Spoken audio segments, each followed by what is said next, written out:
আজকে ছিল আমার বাপের বাড়িতে সত্যনারায়ণের পুজো। আর সেই উপলক্ষে কালকেই আমি মেয়েকে নিয়ে বিকেলবেলা চলে এসেছি বাপের বাড়িতে। আজকে অবশ্য বড় আসবে, এদিকে দাদা বৌদিও চলে এসেছে, আর মোটামুটি সবাই আছি আমরা এখানে। আর এই যে এখানে মা বসে আছে, ওখানে বাবা পুজোতে বসেছে।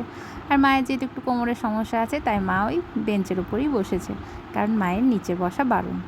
এদিকে এই যে মামা মামিমার কাছে আমার মেয়েও বসে পড়েছে মামিমার কোলে, আর সবাই মিলে এখন পুজো দেখছি আমরা। এদিকে আমি একটুখানি ভিডিও করছিলাম সবারই, আর এই যে মায়ের সাথে একটু ছবি তুলছি দেখে আমার মেয়ের তো ভারী রাগ হয়েছে। এদিকে এখন চলছে পুজো।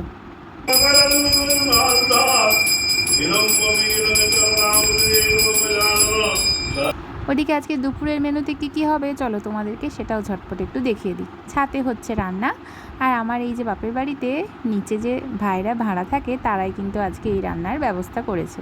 এখানে হচ্ছে কুমড়োর তরকারি, আর ওইদিকে হচ্ছে ছোলার ডাল, আর হবে লুচি। এদিকে নিচে নেমে এসে দেখি এখানে যজ্ঞ শুরু হয়ে গেছে, তাই আমিও একটু এসে পুজোয় বসে পড়লাম। আর এখানে আরতির পর্ব চলছে এখন। আরতি হলেই কিন্তু পুজো এখানেই কমপ্লিট। তারপর এখানে চলে গেলাম ওপরে। অলরেডি একটা ব্যাচের খাওয়া হয়ে গেছে, এবার আমরা বসেছি।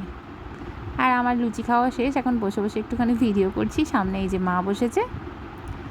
আর এখানে তো মেনুতে কী আছে তোমাদেরকে আগেই বলেছি, লুচি, ছোলার ডাল, কুমড়োর তরকারি, আর হ্যাঁ শেষ পাতে কিন্তু মিষ্টি, বোঁদে আর দইও ছিল, আর হ্যাঁ চাটনিও ছিল। সবার শেষে এই যে আমার দাদা বৌদিও বসে পড়েছে খেতে।